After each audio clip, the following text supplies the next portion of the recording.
From the last team in to the NCAA tournament to one of the last 16 teams left standing, Syracuse returning to the Salt City a little sweeter. What a heck of a month March is. What's going on, everybody? I'm Eric Columbia. Welcome to Toyota Sports Night. Two Hall of Fame coaches in Jim Boeheim and Tom Izzo on the floor today.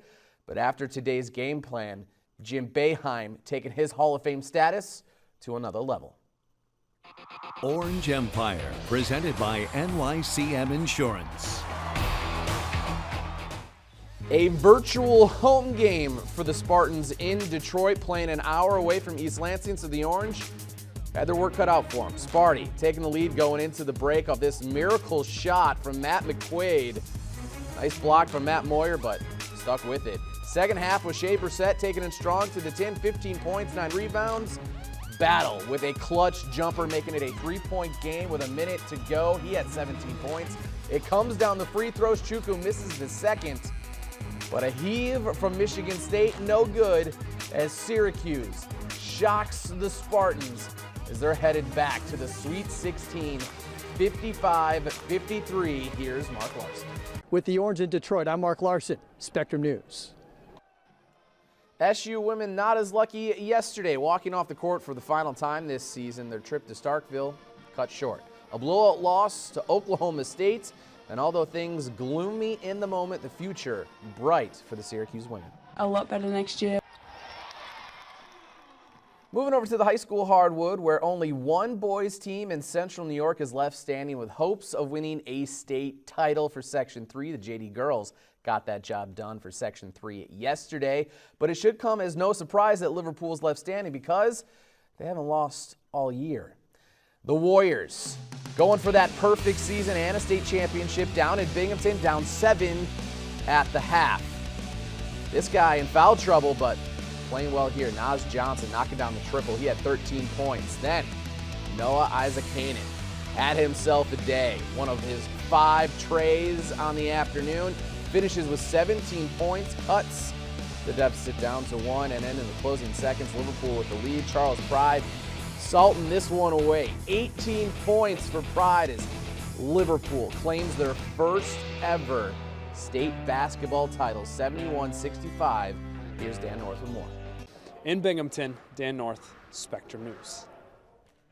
And what a season it was for the Liverpool Warriors. Time for a quick break here on Sports Day. When we come back, we're going to hit the ice. It's an all-Central New York national championship for the women. Clarkson versus Colgate. Who came out on top? You'll find out when we return.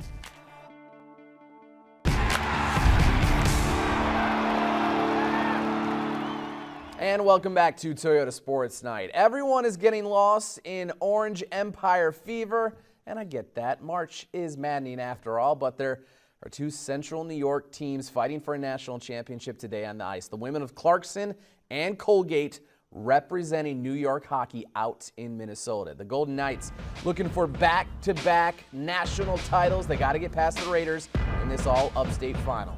Second period, down 1, Raiders with a perfect 2-on-1. Olivia Zafudo to Malia Schneider on the one-time. We're tied going into the third. Elizabeth Jaguar looks like she puts Clarkson up, but take another look. Hits the inside of the post. We're going to overtime. In OT, Jaguar, the daughter of the great netminder J.S. Jaguar, picking the defender's pocket and beating the goaltender like she stole something. Golden Knights, back-to-back national champs, taking down Colgate in overtime, 2-1. It's just amazing winning this with this team. This team is awesome. I love it. This is Clarkson's 3rd national title in 5 years. That is a dynasty, folks. On the men's side, Selection Sunday. For the first time since 2003, Cornell, a top seed in the NCAA men's hockey regionals. The Big Red earning the 3 seed overall and the number 1 seed in the Northeast. Cornell slated to play BU in Worcester on Saturday. As for the Clarkson men, for the first time in 10 years, they're going dancing, earning an at-large bid in this year's tournament. The Golden Knights heading to Bridgeport as a 3 seed in the East. They'll face off with Providence Friday. Finishing up on the lax turf, The Orange dropping their second straight game, and this one coming against another ranked opponent, losing to the 16th best team in the country, Rutgers 14-10. Brendan Bomberry with a hat trick for the Orange in the loss. Nate Solomon adds 2 goals, but it is not enough. Syracuse try to get back on track, visiting third-ranked Duke next Saturday. That's going to do it for this jam-packed Sunday night edition of Toyota Sports Night. I'm Eric Columbia. Thanks for watching. We'll see you again tomorrow.